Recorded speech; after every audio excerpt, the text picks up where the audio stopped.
gis benn début de solution soo déggee ci li Abbas wax. ni ci li ñu waxtaanagum mooy cëggalu guy. guy gi ci loxoom la nekk. man ci kan moo war a jiite coalition bi ëllëg. oui man personnellement mosuma ñaaw njort ci ne solution dana am. parce que li nga xamante ni moo leen boole da leen dépassé ñoom ñaar. c'est-à-dire réew mi la ak ñi ci bitim réew. c'est-à-dire am na ñoo xamante ne actuellement fii ci Afrique. dañuy toog di xaar di xool Sénégal lii ñu entamé fan lañ ciy mujjee pour ñu mën a xool ndax yoon bu baax la bu ñu mën a jaar ou pas. bari na fi donc ñoo xamante ni dañuy toog di xaar loolu muy effectivement ni tandem bi nekkee ci pouvoir bi te je pense que. Ousmane ak Pastef tàmmal nañu Sénégal ci casser ay code. waaw maanaam ñëpp ne yëf yi nii la war a demee ñu ñëw jaaree ko neneen te am résultat bu gën la nga xamante ni fa la gars yi daan faral di jaar. donc loolu je pense que moo tax man musuma ñaaw njort ci ne solution dana am et puis heureusement. qu'ils sont pas devenus des citoyens ordinaires. ok heureusement waa kay parce que sinon xam naa ni donc. waaw waaw sëñ Xaadim kontaan bi rek quoi ci ku yi ngay dugal. mënta ñàkk des fois ndax xam nga Sénégal dafa am ay réalités dafa am ay soupape de sécurité yu fi nekk. tey le simple fait que ñuy convoqué séeréer beeg joolaa bi rek c'est-à-dire déjà lu bari la mën a atténuer. donc kilifa diine da cee bokk. donc heureusement comme je dis que dayoo ba nga xamante ni Sénégalais yi xam nañ loolu la ñuy représenté ci réew mi ba tey ñu teg leen foofu ñu nga xamante ni mooy seen place dëggantaan nag. ba nga xamante ni tey bu yu mel ni amee ñu parce que réew mi nag loolu mooy chambre bi. kenn ku ci nekk ak daraja boo mënti am nga koo xamante ni da nga koy jël comme mu nekk sa kilifa en vérité. donc man j'ai jamais douté que ni dina am benn solution boo xamante ni dafay loolu parce que mais imagine pas Ousmane. Qu'est-ce qui a été promis aux Sénégalais mooy d'ici 2050 dañu bëgg a am un pays qui est prospère qui est souverain et qui est juste donc loolu mooy yow horizon ba nga bëgg a jëm n'est-ce pas ñu ne ndax gars yi ñu ngi dox di jëm ci loolu ñu ne kat bi ñuy soog a ñëw budget bi ñu fi fekk dañ ko voté bàyyi ko fii ba ñu voté waat effectivement dafa am situation dañ ko def même dans la précipitation parce que assemblée nationale bi ñu demee dissolution beeg vote beeg ñoom seen aujourd'hui que tout est calme nga daal di ne si 2026 bi lan mooy mandargaal le fait que ñuy wax ne fii lañ bëgg a dem mais tout est mis en place pourquoi une querelle boo xamante ni politique de surcroît dafa war a mën a freiner loolu man je pense que encore une fois loolu tax man musuma am jiixi jaax ak ni dañuy dépasser cette situation parce que loolu président Bassirou Diomaye Faye mi ngi ko tiim di ko xool Ousmane en vérité comme je dis c'est-à-dire 2029 lan la ñuy poser sur la table non je veux dire c'est le choix bi mu def ndax ça a porté ses fruits ou pas donc moom loolu ici il en est conscient léegi yow boo ñëwee ci budget bi sànq yaa ngi koy wax éducation nationale tu parles de 900 milliards ñu ne la deuxième point ci li nga xamante ni mooy vision Sénégal 2050 ressources humaines de qualité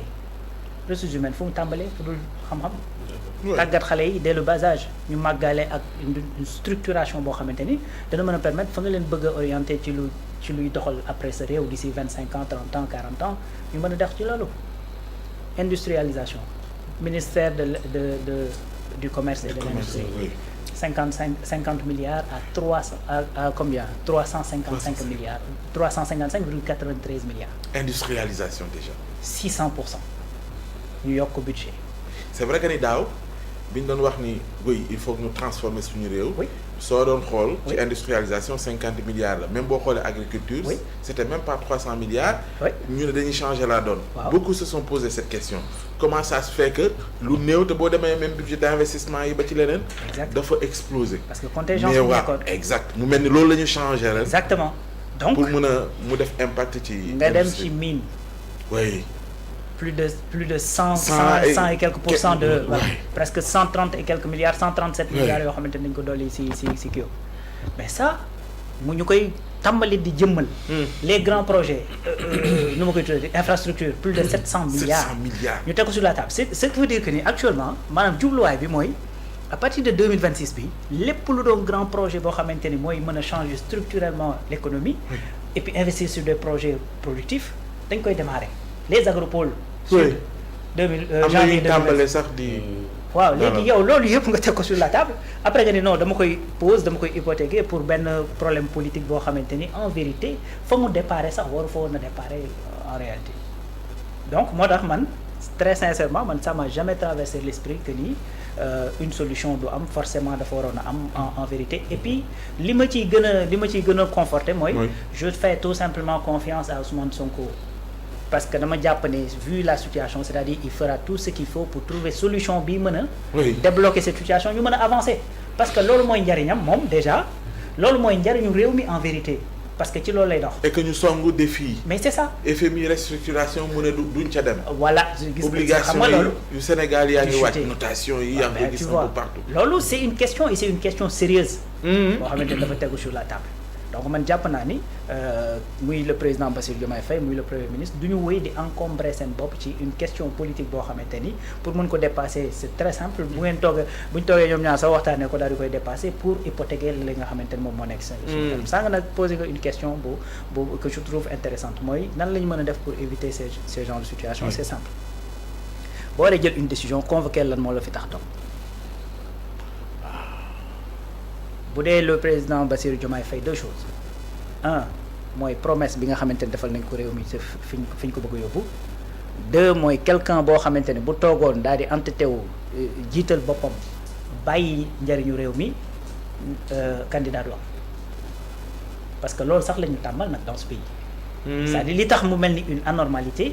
c'est parce que ñun miinuñu loolu moo tax très souvent damay wax le président Bassirou Diomaye Faye il faut mu éviter deux choses la banalisation et la normalité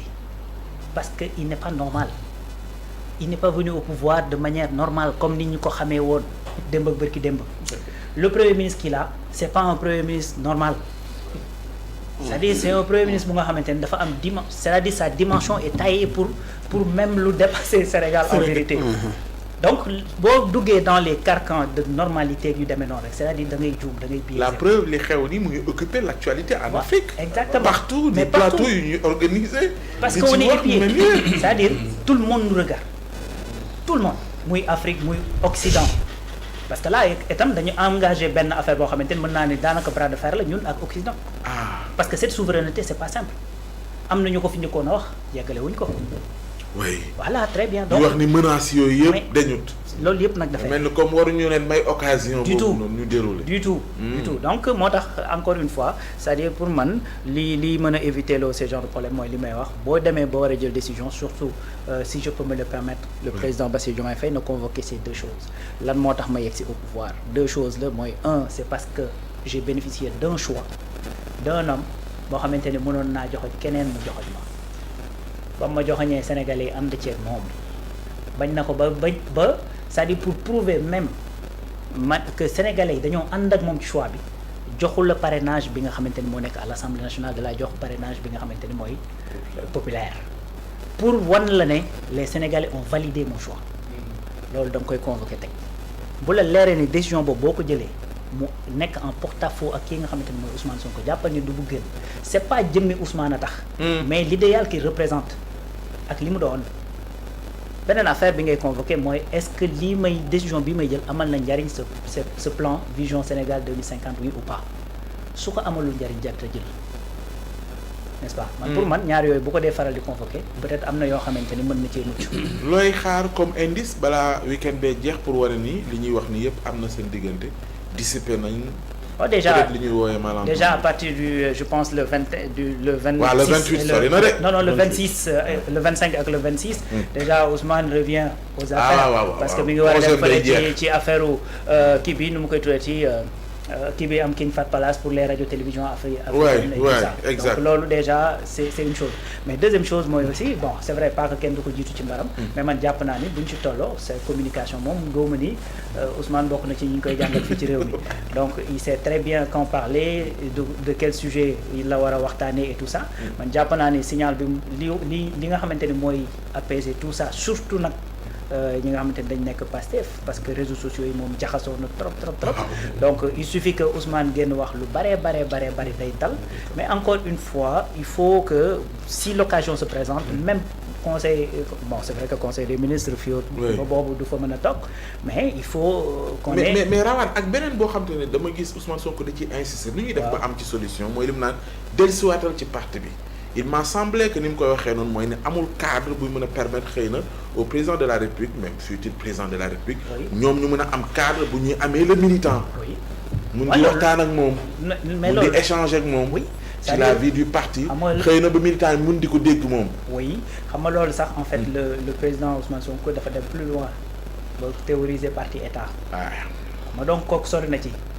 léegi le fait que également dellu si ci parti bi maanaam lii xew aussi da ko wane ça ne veut pas dire tout simplement que yow nekkatoo ci parti bi voilà mais isolement bi lay bañ et puis si na ngay xalaatee nga épouser peut-être d'autres kii boo xamante ni voilà moo tax souvent je dis quand on parle de système li ci gën a néew mooy nit ña koy incarner c'est des habitudes c'est des textes c'est des lois c'est des protocoles moo tax tey voilà gis nga tey maanaam gis nga dafa am benn protocole boo xamante ni bu fi nekkee nit di ci identifié wu bu fi jógee ba ko fi nga ñëw di identifié wu ci même protocole boobu boo fa yàggee da ngay ndróog ka fa jóge di embourgeoisé wu voilà donc moo tax en fait dafa am yoo xamante ni Ousmane foofu lay waxee quoi voilà dellu si waatal ci parti bi c'est-à-dire la façon de penser les choses les mécanismes de prise de décision foofu lay waxee quoi mais bon xam nga bu fekkee ni sur le plan factuel le président Bassirou Diomaye est toujours militant de Pastef mën naa sof tuuti waaw li ñuy njëkk a def mooy isolé la tàqale laak ni nga ñëwandoo au pouvoir kii xam na ci dara dañ lay isolé attends ñun ñooy homme d'état yi expérimenté ñun ñoo am expérience ñun ñoo yàgg ci biir ku yàgg ci njaw doon njaw donc ñun ñoo lay wax nooy def le président doit se comporter comme ça